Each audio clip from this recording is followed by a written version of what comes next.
विद्या विनयीन शोभते, संचित ज्ञान आणि विनयशीलतेचा सुरेख संगम म्हणजेच नागपूर विद्यापीठाच्या पहिल्या महिला कुलगुरू ज्ञानतपस्वी डॉक्टर मनाली मकरंद क्षीरसागर. 33 वर्षांची अखंड ज्ञानसाधना, सातत्य आणि जिद्द यांतून घडलेला हा प्रवास आहे. हिंदी मराठी साहित्याचे अभ्यासक व निष्काम साहित्य सेवक श्री माणिकराव बैतुले यांची कन्या मीरा पुढे डॉक्टर मनाली क्षीरसागर म्हणून शैक्षणिक विश्वात उजळली. नागपूरच्या प्रोफेसर कॉलनीत संस्कारात वाढलेली मीरा अभ्यास, वक्तृत्व आणि क्रीडा क्षेत्रात सतत यशस्वी ठरली. मात्र अवघ्या 16व्या वर्षी वडिलांचे छत्र हरपले. त्या क्षणी पुस्तकांनाच आधार बनवत तिने ठरवले, साहित्यव्रती वडिलांना खरी श्रद्धांजली म्हणजे स्वतः ज्ञानतपस्वी होणे.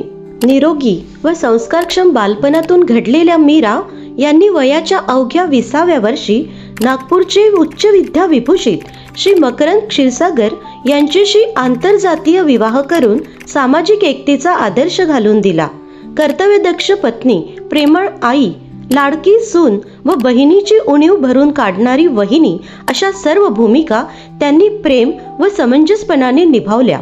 यशाच्या अनेक पायऱ्या चढूनही वहिनीच्या स्वभावात कधीच बदल झालेला नाही असे मोठे धीर दीपक अभिमानाने सांगतात.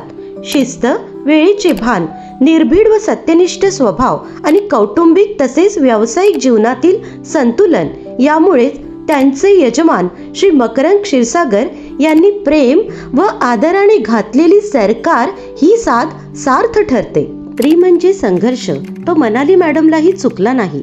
पोस्ट ग्रॅज्युएशन करिता नागपूर अमरावती अपडाऊन असो की अलाहाबाद येथून PhD असो, प्रत्येक नव्या जबाबदारीसाठी त्या कायम सज्ज असायच्या. विद्यादानाच्या घोडदौडीत एकदा एका मोठ्या अपघाताच्या त्या बळी ठरल्या. मणक्याला गंभीर दुखापत झाली. त्यातूनही सावरण्यासाठी त्यांनी आधार घेतला तो पुस्तकांचाच. निष्णात प्राध्यापक, प्राचार्य, मेघे ग्रुपमध्ये तांत्रिक, आर्थिक व अकॅडमिक सल्लागार, प्रकल्प संचालक अशा विविध भूमिका त्यांनी यशस्वीपणे निभावल्या. त्यांच्या संशोधन निबंधांना राष्ट्रीय व आंतरराष्ट्रीय स्तरावर मानांकन मिळाले. मॅडम सांगतात, माझे एकच ध्येय आहे, प्रत्येक संस्थेत इतके चांगले काम करून जायचे की त्या संस्थेला आपला कायम अभिमान वाटला पाहिजे. असे म्हणतात, शिकलेली आई घरादाराला पुढे नेई याचे मूर्तिमंत उदाहरण म्हणजे डॉक्टर मनाली क्षीरसागर. त्यांची मुलगी अक्षया, जावई ओमकार, मुलगा प्रथमेश व सून साक्षी सर्व विधिज्ञ आहेत आणि आपापल्या फॉर्ममध्ये यशस्वी आहेत. मॅडम आता कुटुंबातील नव्या भूमिकेसाठी सज्ज होत्या.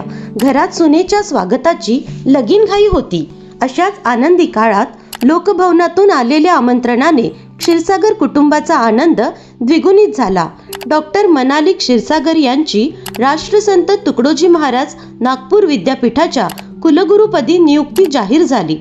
विकसित भारत 2047च्या अनुषंगाने ज्या क्षेत्रात भारत भरारी घेऊ इच्छितं त्या सगळ्या क्षेत्रांमध्ये अतिशय चांगल्या पद्धतीने अभ्यासक्रम सुरू करून आपल्या विद्यार्थ्यांना आपण त्याच्यातनं घडवू शकू, जेणेकरून हा विद्यार्थी वर्गच पुढे जाऊन आपल्या भारताचा जबाबदार नागरिक बनून हे स्वप्न प्रत्यक्षात उतरवू शकेल. मी अनेक व्यासपीठांवरनं हे नेहमी सगळ्यांना आवाहन करत असते की पाश्चिमात्य देश आपलं अनुकरण करून कुटुंब व्यवस्था बळकट करतायत आणि आपण मात्र कुठे तरी तिथपासून भरकटतोय.